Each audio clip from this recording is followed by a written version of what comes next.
이제 사회보험 제도인데요. 이 사회보험은 사회적 위험을 보험 방식으로 대처를 해서 건강과 소득을 보장하는 그런 제도를 말합니다. 19세기 말이 되면 이 사회보험 제도가 이 구빈법 체제를 대체하게 되는데요. 이게 그 모든 나라에서 똑같은 경로를 거쳐서 뭐 그렇게 되는 건 아니고요. 이 자본주의가 발전하는 거나 뭐 또는 이제 노동계급이 성장하는 정도가 이 나라마다 좀 다를 거 아니에요. 그러니까 이제 이 사회보험 제도의 도입도 이 나라마다 다 다른 양상을 보이게 됩니다. 이렇게 다 다른 계기에 의해서 다 다르게 전개되었지만 뭐 그 여러 나라들에서 좀 공통점을 뽑아볼 수가 있는데요. 그래서 사회보험이 성립하는데 영향을 준 이 공통적인 요인들을 뽑아보면 먼저 이 산업화가 진전이 되고 이 자본주의적 생산 관계가 정립하게 되었다라는 점을 들 수가 있고요.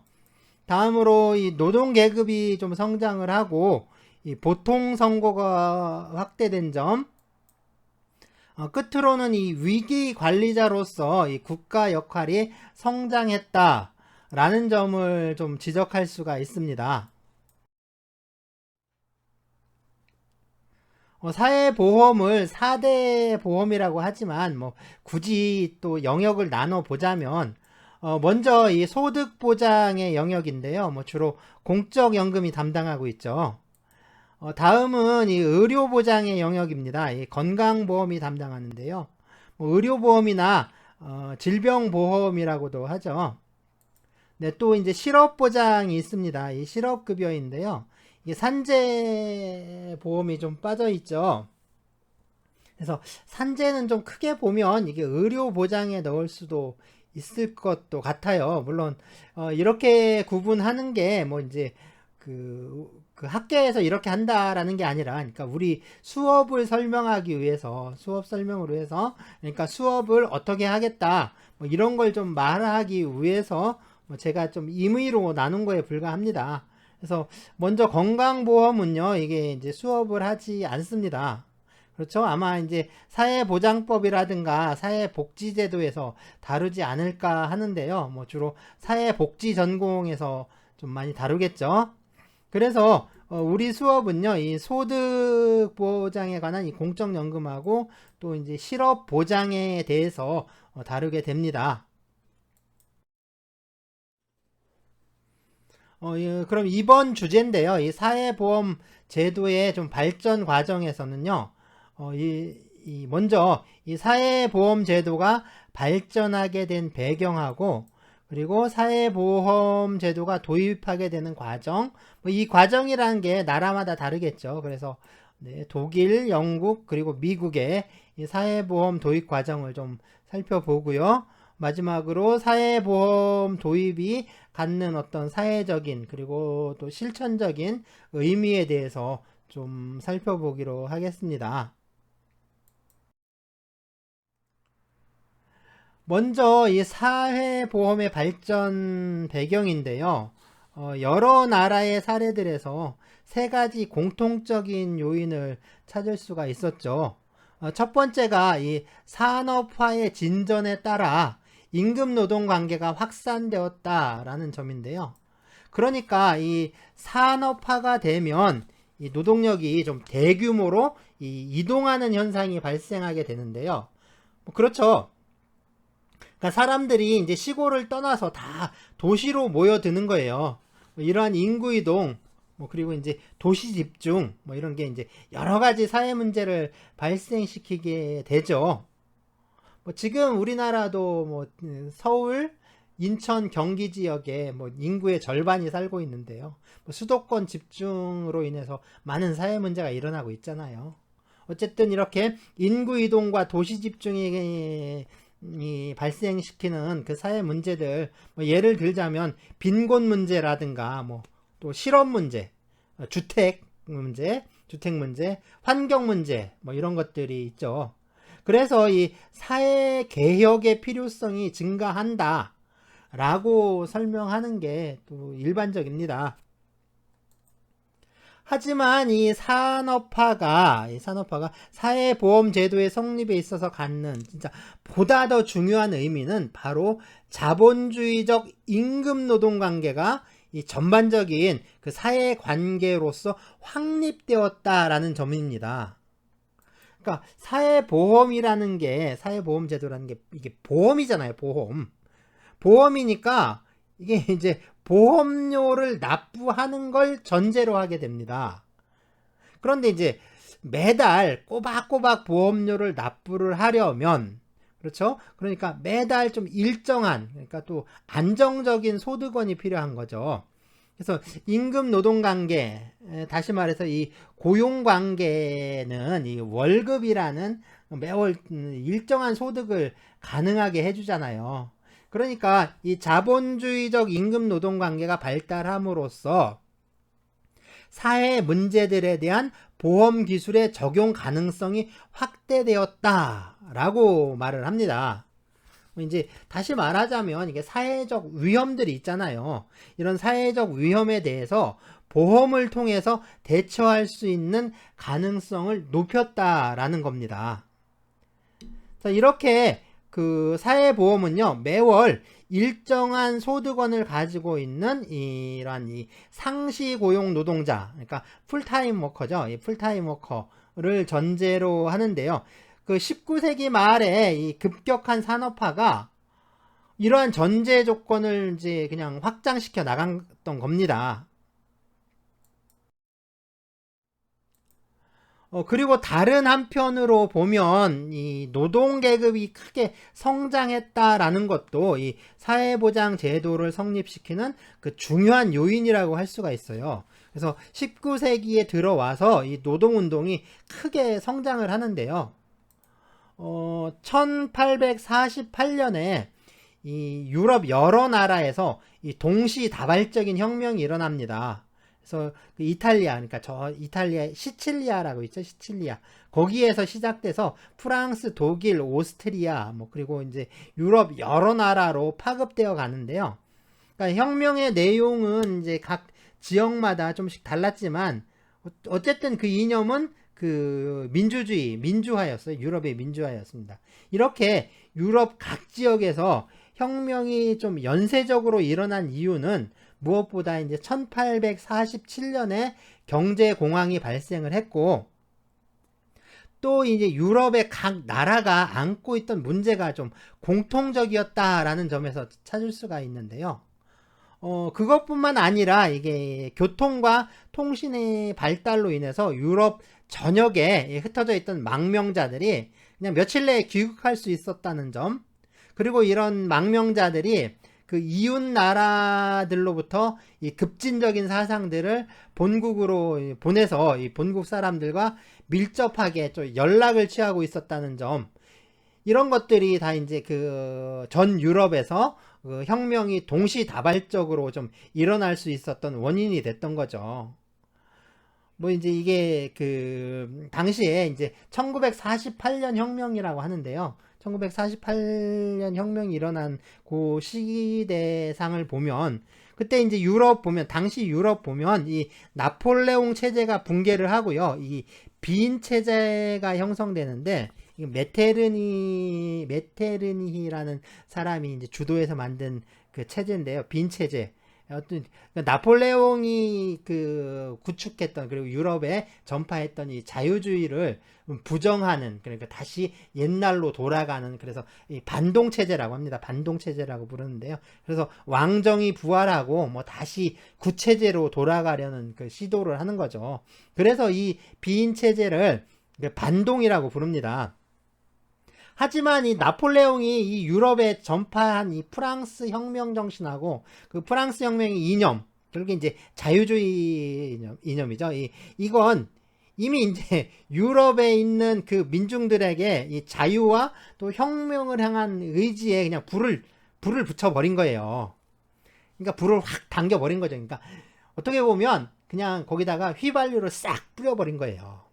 그리고 이제 불씨가 딱 당겨지기만 기다리고 있었던 거죠. 그런데 이제 불씨가 확 당겨져 버린 겁니다. 그래서 이 시칠리아의 나폴리 1월에 혁명이 일어나는데요. 그러니까 나폴리에서 시작해서 프랑스 혁명 2월에 일어나고, 그래 독일에서, 그러니까 독일로 가면은 프로이센, 바이에른 뭐 일어나고, 그리고 오스트리아, 헝가리, 보헤미아, 이탈리아, 뭐 아일랜드, 덴마크, 뭐 하여간이 전 유럽이 이 자유주의와 민족주의의 열망으로요, 이 혁명과 또 독립에 대한 그냥 투쟁이 이 활화산처럼 그냥 폭발해 버린 겁니다.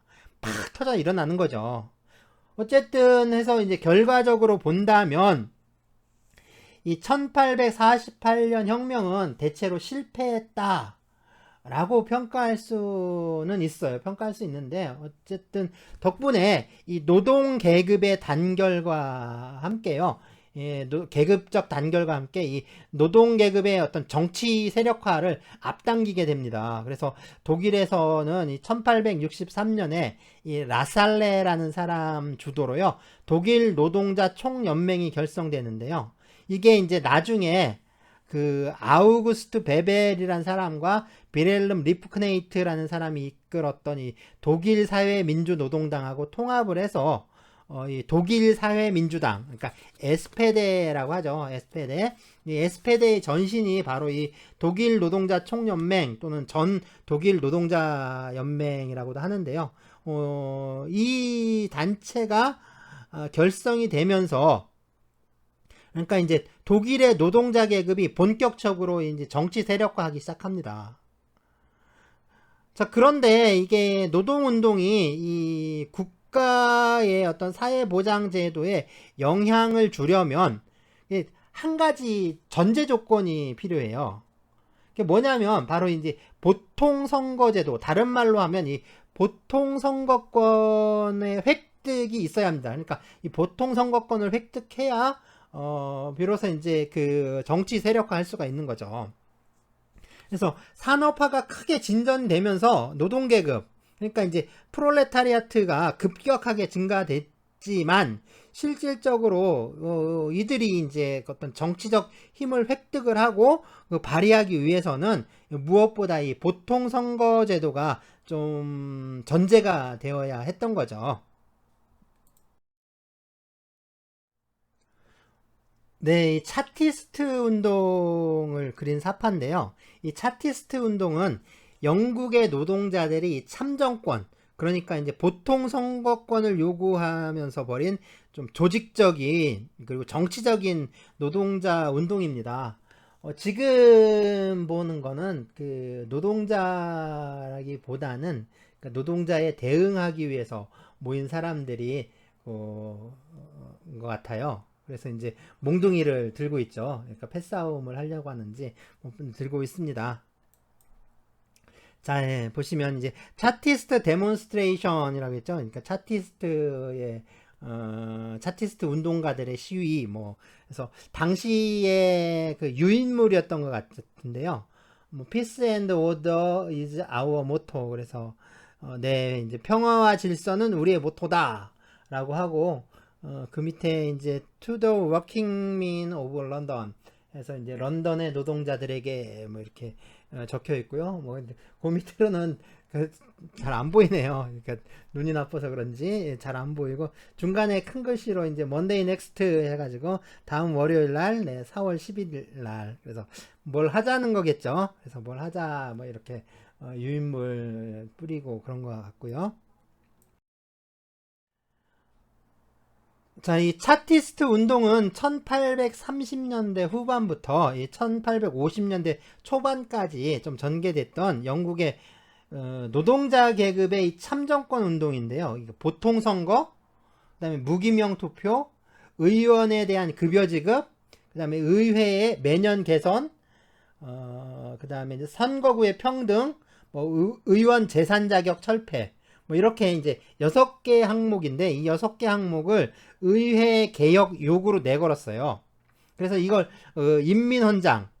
인민헌장이라고 하는데, 보통 이제 피플스 차터라고 합니다. 피플스 차터라고 하는데, 이 차터를 내걸고 벌인 운동이다 차터를 내걸고 벌인 운동이다 해가지고 차티즘 또는 뭐 차티스트 운동이라고 하는 거예요.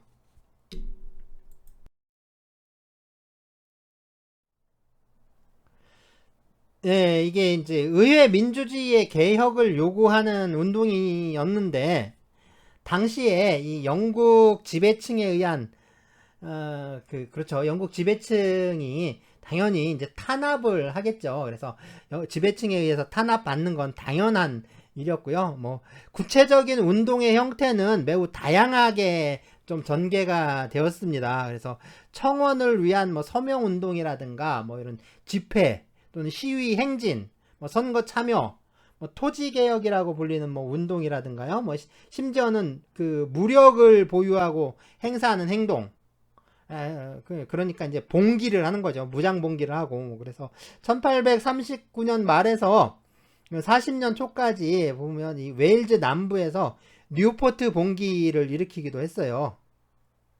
또 이제 총파업, 그러니까 차터를 딱 내걸고 총파업을 벌이기도 합니다. 그래서 연대파업, 뭐 총파업 이런 것도 벌이고요. 보시면 시위가 많이 살벌하죠. 그래서 이제 진압하는 쪽에서 몽둥이로 진압을 하고 그 대항하는 쪽에서 막 돌을 집어 던지고 저건 낫인가요? 아주 낫을 들고 온 것도 같고 그렇습니다. 아주 좀 격렬한 시위를 벌였어요. 자, 이거는 당시의 차티스트 운동 사진인데요. 이 차티스트 운동이 참 큰 성과 없이 쇠퇴하게 됩니다. 하지만 이 19세기 중반 이후로 이 보통 선거권이 점차 확대가 되죠. 어쨌든 이 보통 선거권의 확대는 이 노동 계급이 벌인 여러 투쟁의 결과라고 할 수가 있습니다. 권리라는 게 이 싸워서 쟁취하는 거지 그냥 하늘에서 뚝 떨어지는 뭐 그런 권리는 없어요. 이렇게 노동계급의 정치적 등장, 다시 말해서 전면적인 정치 세력화라고 할 수 있죠. 이러한 노동계급의 정치적 결속은 이 노동계급을 대상으로 하는 사회보험 프로그램의 확대에 큰 영향을 주게 되었던 것이라 할 수가 있습니다. 그래서 노동계급의 성장에 의해서 사회보험의 발전에 아주 큰 영향을 주고 있었던 거죠. 전국을 단위로 하는 사회보험이 성립하려면 무엇보다 그 전국을 아우르는 그 국가의 행정체계가 좀 갖추어져야 하는데요. 따라서 이 국민국가가 성장하고 또 국가적 행정체계의 확립이 이 사회보험 성립을 위한 아주 중요한 전제가 됩니다.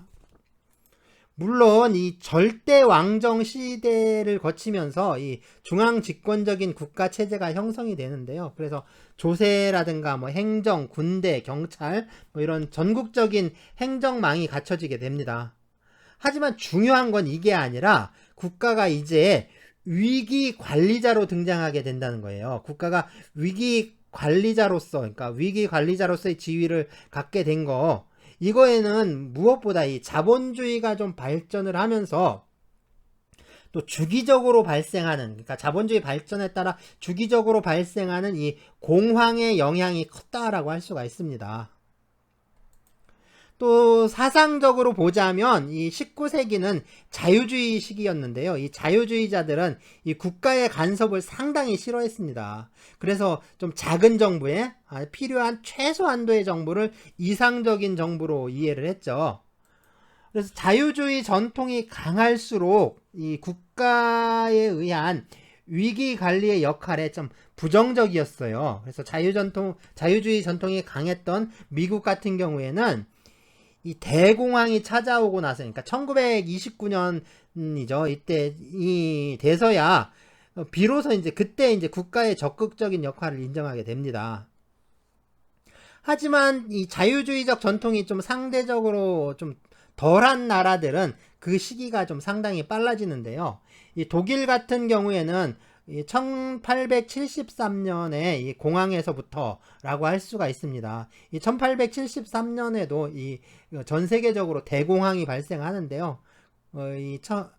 그렇죠. 이 대공황이 발생하는데 이때부터 독일은 이 보호 무역 정책을 비롯해서 국가가 좀 적극적으로 그 경제에 개입하기 시작을 해요. 이와 같은 요인들에 의해서 이 서구 자본주의 국가에서는 19세기 말에 사회보험 실시를 위한 전제 조건이 좀 갖춰지게 되고요. 이로 인해서 19세기 후반에서 20세기 초반에 걸쳐 사회보험 제도가 좀 급격하게 확산되기 시작합니다. 자, 국가에 의해서 강제 가입 방식의 사회보험이 먼저 도입된 게 이 독일의 질병보험인데요. 1883년입니다. 독일에서는 1883년에 질병보험, 그 다음에 1884년에 노동자 보상보험, 산업재해 보상보험을 말해요. 그리고 이제 1887년에 폐질보험, 네, 이건 노령연금이고요. 이렇게 이제 건강보험, 산재보험, 그 다음에 노령연금이 최초로 도입됐고요. 또 이 20세기가 돼서 영국에서 국민보험, 이 국민보험을 통해서 이 실업보험을 최초로 도입하게 됩니다. 네, 역시 1911년의 일이고요. 사회보험이 이 구빈법과 다른 특징들인데요. 먼저 사회보험은 일상적인 수단을 통해서 이 빈곤을 예방하는 데 초점을 두고 있습니다. 하지만 이 구빈법은 임시 방편적인 구호에 한정이 됐죠. 따라서 이 사회보험 제도가 실시되었다라는 건 이 빈곤 문제에 대해서 제도화된 개입 방법이 시작되었다라는 걸 의미합니다. 또한 사회보험은 이 과거의 소득을 유지할 수 있도록 하는데 초점을 두고 있는데요. 하지만 구빈법은 아주 최소한의 서비스를 제공하는 것으로 제한되어 있었죠. 그리고 이제 구빈법이 여성이나 아동과 같은 진짜 보호를 필요로 하는 사람들을 대상으로 했다면 이 사회보험은 남성 노동자를 좀 주 대상으로 삼게 됩니다. 그래서 사회보장의 방식이 이 선별주의에서 보편주의적 서비스로 전환됐다라는 것을 의미하죠. 무엇보다 가장 큰 의의라고 할 수 있는 게 이 사회보험을 통해서 이 사회보장에 법적 권리성이 부여되었다라는 점을 들 수가 있는데요. 이 사회보험은 보험료를 납부한 대가로서 사회보장급여가 지급되는 것이기 때문에요. 당연히 권리로서의 성격이 강할 수밖에 없습니다. 자, 이것을 통해서 사회보장이 더 이상 국가가 베풀어주는 시혜나 자선이 아니라 시민의 권리라는 점이 강조될 수 있게 된 거죠.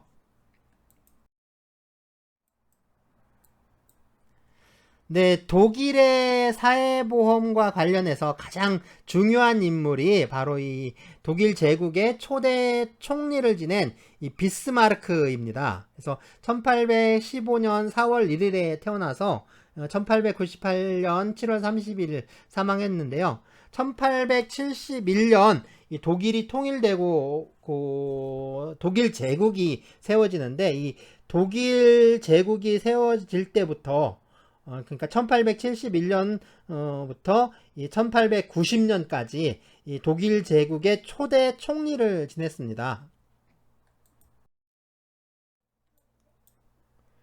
네, 독일 제국 군대의 이 헬멧을 쓴 모습인데요. 비스마르크라고 하면 이 사진을 떠올리는 사람들이 참 많죠. 이 철혈 정책으로 유명하죠. 철혈 정책. 그래서 독일의 통일을 위해서는 이 민족적인 협상이 아니라 힘으로, 그러니까 오직 철과 피로서만 달성할 수 있다라는 뜻인데요.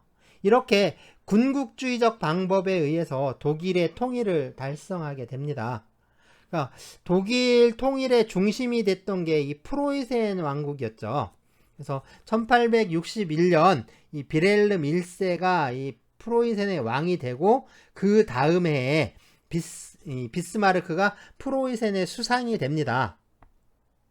당시에 이 비렐름 1세가 이 군비 문제 때문에 군비 증강 문제겠죠. 이게 군비 문제로 이 의회와 좀 대립하고 있었는데요. 이때 이제 그 수상에 취임한 비스마르크가 그러니까 의회에 출석해서 그 나중에 이제 철혈 정책으로 유명해지는 연설을 하죠. 네, 연설의 좀 중요 부분 잠깐 볼까요? 그래서 독일이 프로이센에 기대하고 있는 것은 자유주의가 아니라 힘입니다. 독일의 국경은 프로이센의 국경은 건전한 국가 생활을 하기에 합당하지 못합니다. 시대의 요청은 언론이나 다수결에 의해서가 아니라 철과 피에 의해서만 그 문제가 해결되는 것입니다.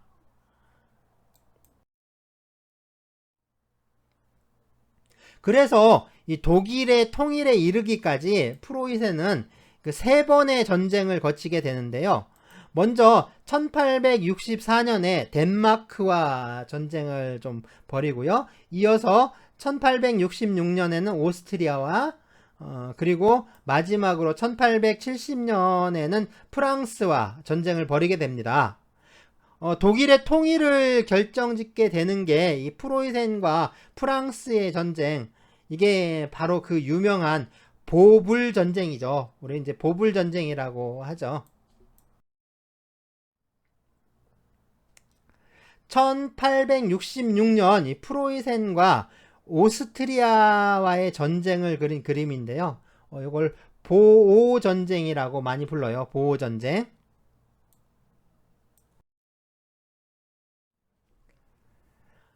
네, 이거 보불 전쟁의 모습입니다. 그래서 이제 프랑스와 프로이센이 전쟁할 때인데 보시면 소총이 엄청 길죠. 예, 소총이 엄청 깁니다.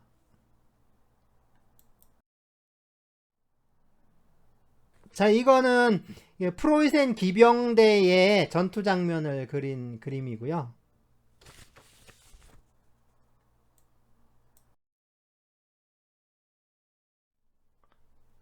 네, 역시 프로이센군의 전투 장면 그린 거죠.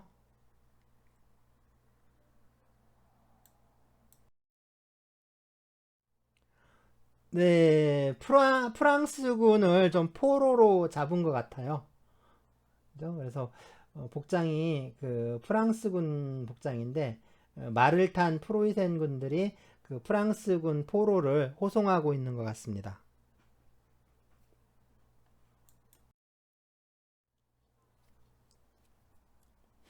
네, 독일군의 실제 사진이고요. 이건 실제 사진입니다.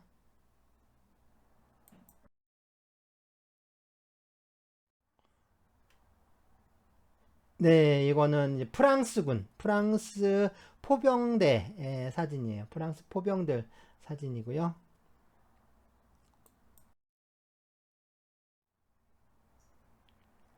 프랑스군의 패배를 좀 상징하는 그림 같죠?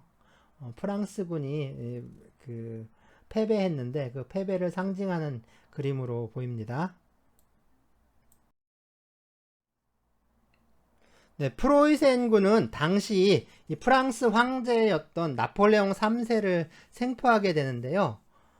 나폴레옹 3세와 비스마르크의 모습입니다. 그래서 왼쪽이 나폴레옹 3세였고요. 오른쪽이 이제 비스마르크였어요. 그래서 프랑스가 참패를 한 거죠. 그러니까 황제가 생포된 거 외에도 이 프랑스로서 아주 치욕적인, 정말 모욕적인 일이 발생을 하는데요.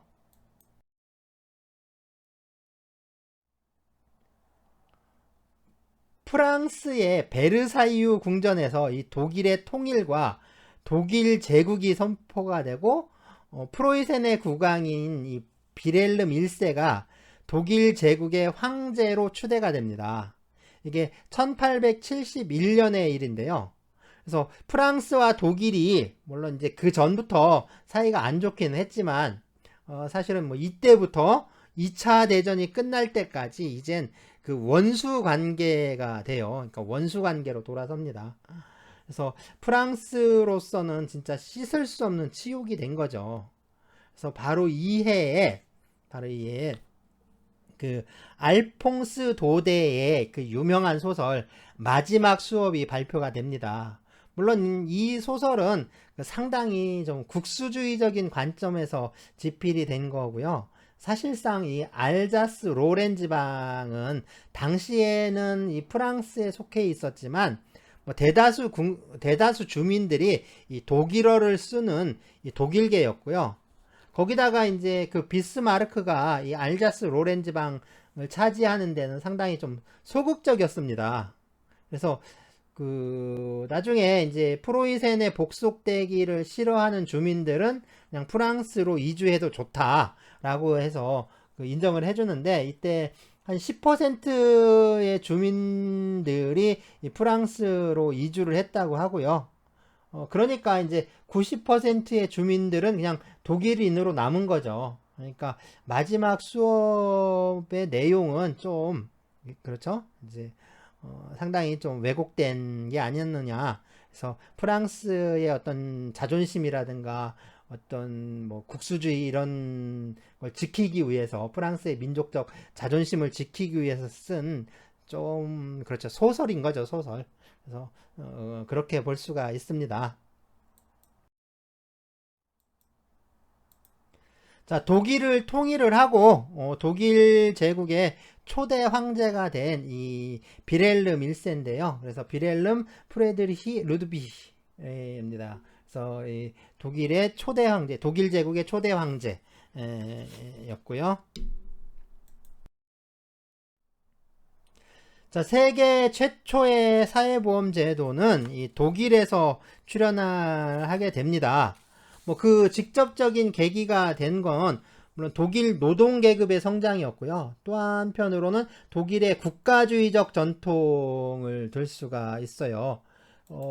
독일의 경우에 독일은 그 영국이나 프랑스와 같은 다른 유럽 국가들에 비해서 상당히 좀 늦게 산업화가 시작되죠. 하지만 이 발전 속도라는 면에서 보면 아주 급격하게 성장을 하게 되는데요.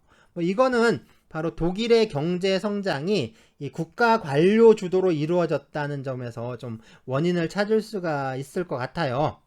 그만큼 이제 독일은 자유주의가 좀 취약했다라는 거죠. 그래서 자유주의 부르주아지들에 의해서 산업화가 좀 진행됐던 게 다른 나라들의 사례인데, 그렇죠? 다른 나라들은 이 자유주의 부르주아지들에 의해서 그 산업화가 진행됐는데, 이 독일은 그게 아니라 이제 국가 주도로, 주로 이제 국가 관료들의 주도로 인해서 산업화가 이루어지고, 이 자유주의 부르주아지는 이러한 산업화에 의해서 형성됐다. 즉 산업화의 산물이다라고 할 수가 있는 거죠.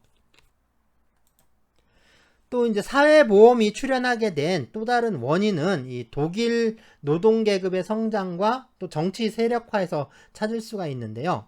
이 1863년 이 라살레의 주도로 이 독일 노동자 총연맹, 또는 전 독일 노동자 연맹이라고도 하는데, 이런 단체가 결성이 됩니다. 1869년에는 이 아우구스트 베벨하고 리프크네이트가 주도했던 이 독일 사회민주노동당이 또 창립이 되고요. 1875년에 이 두 조직이 통합하게 됩니다. 그래서 독일 사회민주당이 되는데요. 이게 에스페데라고 해요. 에스페데. 이게 좀 우여곡절이 있긴 하지만 어쨌든 현재 독일 3인당의 기원이라고 할 수가 있습니다. 글쎄 뭐 이제 지금의 독일 3인당을 이 좌파라고 해야 하는지는 좀 모르겠어요. 좌파로 봐야 하는지 좀 모르겠는데, 어쨌든 그 기원에는 그러니까 거슬러 올라가면, 현재 이제 3인당을 이렇게 쭉 거슬러 올라가면 이 노동자 계급의 정치 조직이었던 거죠. 그 기원이. 그래서 독일 사회민주당이 이 1877년 선거에서 50만 표 가깝게 득표를 하고요. 그래서 제국 의회에서 그 12석의 의석을 확보를 합니다. 그리고 이제 1890년 선거에서 19.7%의 득표를 하고 142만 표를 획득하게 돼요. 자, 이게 이 비스마르크에게는 그 정치적으로 큰 부담이 되는 거예요. 자, 부담이라고 했지만 사실상 이게 공포로 다가오는 겁니다. 자, 생각을 한번 해보세요. 비스마르크가 독일을 통일하기까지 3번의 전쟁을 거쳤어요. 그리고 이 프랑스 파리에서는 이 노동자와 민중들이 봉기를 해서 자치정부를 세웠는데 이거를 직접 자기 눈으로 봤습니다. 그러니까 이게 보불 전쟁이 끝나고 이 프랑스 파리에서 노동자 민중들이 봉기를 해서 혁명정부, 그러니까 자치정부를 세우는데 이거를 파리 꼬민이라고 해요. 이 파리 꼬민을 진압했던 게 이 비스마르크의 프로이센 군대였거든요. 그러니까 이 사건, 그죠? 이런 사건들은 그러니까 비스마르크에게 진짜 커다란 공포로 다가오는 겁니다.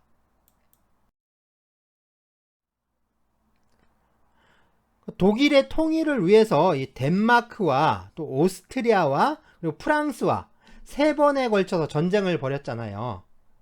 그럼 전쟁은 누가 했을까요? 전쟁은 당연히 군인들이 했겠죠. 그 군인들이 누굽니까? 자, 전쟁이 일어났을 때는 동원돼서 군인으로 복무를 했지만 전쟁이 끝나면 이 사람들은 다시 원래의 직업으로 돌아가요. 그러니까 다시 노동자로 돌아가는 겁니다. 그러니까 지금 독일 전역에 전 독일에 이 전쟁 경험이 있는, 다시 말해서 군사적으로 훈련된, 그러니까 총을, 그러니까 무기를 다룰 수 있는 노동자들이 쫙 퍼져 있는 거예요. 그런데 이들을 조직해서 단결시킬 수 있는 정치 조직이, 그리고 이념 정당이 출현을 했어요. 그리고 또 엄청난 지지를 받고 있습니다. 그러면 프랑스에서 일어났던 이 노동자 민중의 혁명이 독일에서는 일어나지 않을 것이다 라는 보장이 없는 거죠. 더군다나 이 독일에서도 1848년에 그 몇 차례에 걸쳐서 무장 봉기가 일어났었거든요. 그러니까 언제든지 이 베를린 꼬뮌도 세워질 수 있는 상황인 거죠. 베를린 꼬뮌이 세워지는 겁니다. 혁명정부가.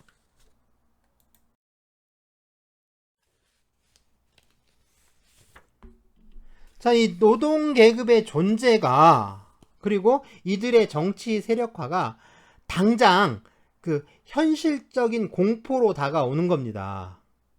자, 여기에 대해서 이 비스마르크는 2가지 방향의 정책으로 대응을 하게 되는데요. 하나는 이게 이제 우리의 어떤 국가보안법 같은 거죠. 이 사회주의자 탄압법을 제정을 해서 뭐 사회주의자라든가 노동운동가 뭐 아나키스트 이 사람들을 막 구속을 하고 억압하기 시작합니다. 그래서 사회주의자들을 비롯해서 그 뭐 노동운동과 뭐 사회운동들을 뭐 직접적으로 좀 제약을 하기 시작한 거예요. 그리고 이제 다른 한편으로는 이 노동계급에게 뭐 직접적인, 그러니까 물질적 혜택을 주기 위한 어떤 강제적 사회보험제도를 도입하게 되는 거죠. 그러니까 사회보험은 이 노동계급의 혁명성을 거세하고 이 정치적 단결과 조직화를 저해하기 위한 목적으로 마구 뿌린 어떤 이제 사탕 같은 거죠. 캔디 같은 거라고 할 수가 있죠. 그러니까 뭐 일종의 당근이었던 거죠. 당근. 그래서 사회주의자 탄압법이 채찍이라면 이 사회보험은 당근이었던 겁니다. 그래서 억압과 회유라는 2가지 정책 중에 하나가 바로 사회보험이었던 거예요. 자, 그럼 파리 꼬뮌의 전사들은 그들을 침략했던 이 외세였죠. 외세의 군대. 그러니까 이 프로이센 군대, 그리고 그들과 결탁했던 이 정부군에 끝까지 저항을 해요. 그래서 끝까지 저항을 하다가 뭐 전사하거나 또는 이렇게 이제 총살됩니다. 그래서 파리에 가면 이 꼬뮌 전사들이 총살을 당했던 그 벽이 아직까지 좀 남아 있어요. 지금 보이는 화면이 바로 그 총살 장면이에요. 네, 1871년 5월 18일 5월 28일, 그러니까 21일에서 28일 사이인데요. 이 파리 코뮌의 마지막 날이었죠. 그래서 마지막까지 싸웠던 이 28일 날 마지막까지 싸웠던 이 147명의 시민들이 바로 이 벽 앞에서 모두 총살됩니다. 지금도 남아 있고요. 그래요. 지금도 파리에 굉장히 이제 그 성지로 알려져 있죠. 그래서 아직도 남아 있고요. 자, 어떻습니까? 보시면 우리가 누리고 있는 이 건강보험이라든가 뭐 고용보험, 국민연금 이런 것들이 사실은 이렇게 이제 누군가가 흘린 피로 얻은 것이라는 사실이 좀 느껴지시나요? 그러니까 이 사람들이 피를 흘리지 않았다면 우리는 여전히 이 구빈법 체제에서의 강제 노동에 시달리고 있을지도 모르는 거죠.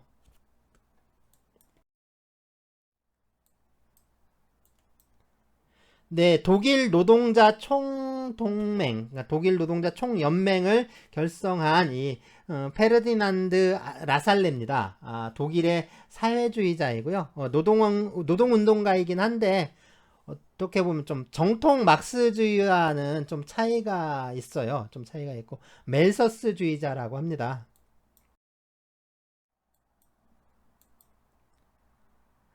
예, 아우구스트 베벨인데요. 역시 사회주의자였고요.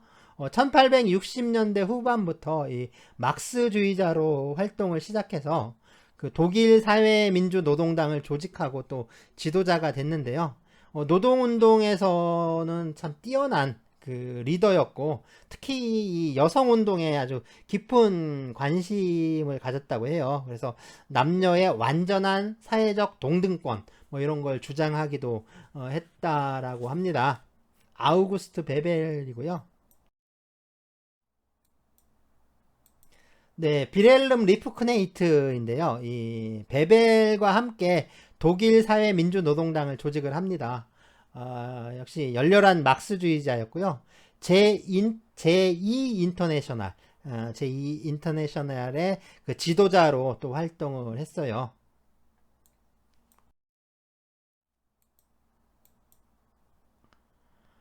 네, 이 사람은 이제 칼 리프크네이트인데요. 앞에 하고 이름이 비슷하죠. 성이 같잖아요, 리프크네이트. 그래서 앞에 본 이 비렐름 리프크네이트의 아들입니다. 아들이었고요. 역시 좀 사회주의자였는데 이 사회민주당이 우경화돼요. 그래서 이제 지금 이제 3인당처럼 되는데 사회민주당이 우경화가 되니까 바로 탈당을 해서 이 로자 룩셈부르크, 뭐 클라라 체트킨, 예, 클라라 체트킨은 예, 세계 여성의 날을 만든 그 사회주의자였고요. 그 다음에 프란츠 메링 이런 사람들하고 그 베를린에서 이 스파르타쿠스단을 만들어서 활동을 합니다. 그래서 스파르타쿠스 활동을 하다가 이 극우 세력들의 테러로 좀 암살돼요. 암살을 1919년 1월 15일 날, 테러로, 암살당하죠.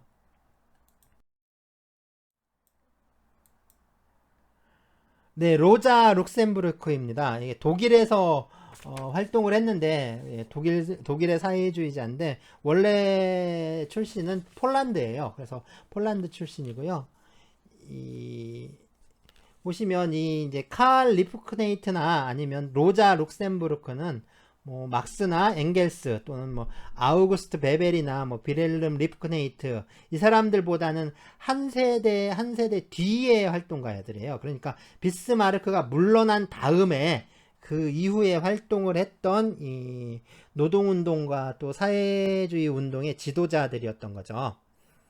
자, 로자도 이 칼 리프크네이트처럼 같은 날 그 테러를 당하는데요. 이 극우 집단의 테러로 이 암살이 됩니다. 그러니까 이제 극우 군인들에 의해서 암살이 되는데 이 당시에 이 그 스파르타쿠스단에 대해서 이제 공공연하게 그 테러와 암살이 가해져서 그러니까 많은 이 노동운동가들이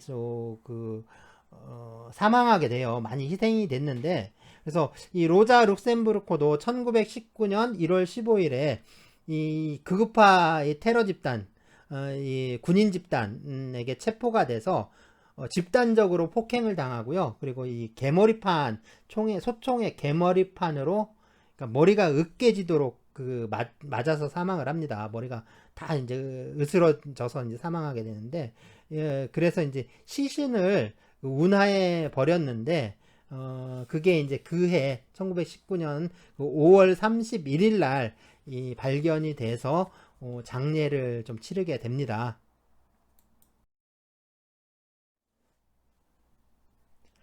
네, 로자 룩셈부르크가 연설을 하는 장면인데요. 네, 키가 좀 작은 편이죠.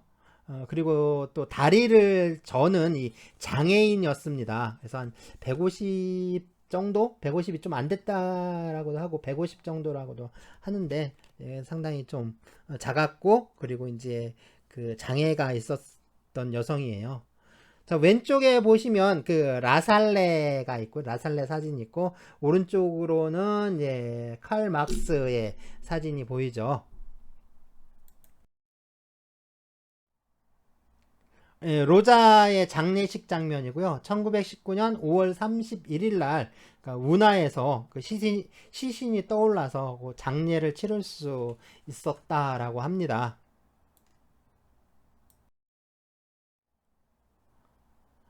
네, 칼 리프크네이트의 죽음에 대한 이 목판화인데요. 예, 많이 알려진 작품입니다. 그래서 좀 유명한 작품에 속해요.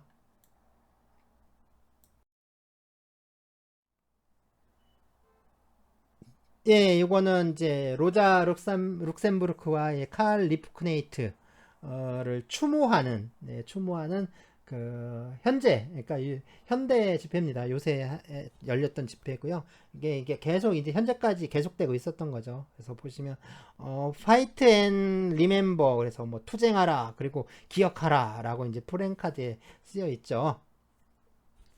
자, 뭐 이제 어느 권력이든 보시면 노동자들이 단결을 하고 뭐 정치 세력화하는 것을 막으려고 합니다. 그래서 국가보안법과 같은 억압적인 법률을 통해서 탄압을 하기도 하고, 또는 뭐 달콤한 미끼를 던져주기도 하죠. 때로는 이 테러와 암살을 자행하기도 합니다. 그래서 비스마르크가 사회보험제도를 도입을 한 거는 바로 노동자들의 단결과 이 정치 세력화를 막기 위한 것이라고 할 수 있는데요. 그래도 이제 비스마르크가 사회주의자들을 탄압하기는 했어도 뭐 이렇게 테러와 암살까지는 하지는 않았는데요. 비스마르크가 정치에서 물러난 후에, 그 이후에 이 독일의 지배자들은 1차 세계대전을 일으켰죠. 그리고 1차 대전이 끝난 이후에는 뭐 앞에서 본 것처럼 이 노동운동이나 사회운동 세력에 대해서 무자비한 암살과 테러를 자행하게 됩니다. 바로 이런 사람들의 행동이 바로 독일 국가사회주의 노동자당, 이걸 나치라고 하죠. 이 나치와 히틀러의 출현을 예고하고 있었던 거예요. 그러니까 노동운동의 성장은 사회를 발전시키지만, 네, 노동운동에 대한 탄압이 묵인되는 경우에는 세상은 오히려 퇴보를 하고 암흑으로 돌아가게 됩니다. 이게 독일 사례에서 극명하게 드러났잖아요. 이게 뭐 어느 나라나 어느 사회나 마찬가지입니다. 독일에서 최초로 사회보험을 도입하게 된 게 이 독일의 국가주의와 또 노동계급의 정치 세력화라는 점 외에도요, 1873년에 전 세계적으로 발생한 대공황의 영향도 있었는데요. 네, 대공황에 직면해서 이 비스마르크는 그 독일의 산업을 보호하기 위해서 보호 관세를 좀 부활시키면서 빠르게 보호주의로 돌아서게 됩니다. 그래서 보호주의 정책을 취하게 되는데, 이러한 보호주의로 인해서 이 농산물이라든가 생활 필수품의 가격이 오르게 되죠. 오르게 되니까 이거에 대한 보완 조치가 필요했던 거예요. 그래서 비스마르크의 사회보험에는 이 노동계급에 대한 어떤 가부장적인 통제를 통해서 이 국가에 대한 충성심을 고양시키려는 이 분명한 목적이 들어가 있던 거예요. 그러니까 비스마르크의 사회보험은 단순히 이 노동계급의 단결과 정치 세력화를 막겠다, 뭐 거기서 끝나는 게 아니라 이 국가에 대한 노동계급의 충성도를 높이는 장치로서 기능을 할 수 있어야 한다, 이런 거죠. 그러니까 그런 측면에서 이제 설계가 된 겁니다.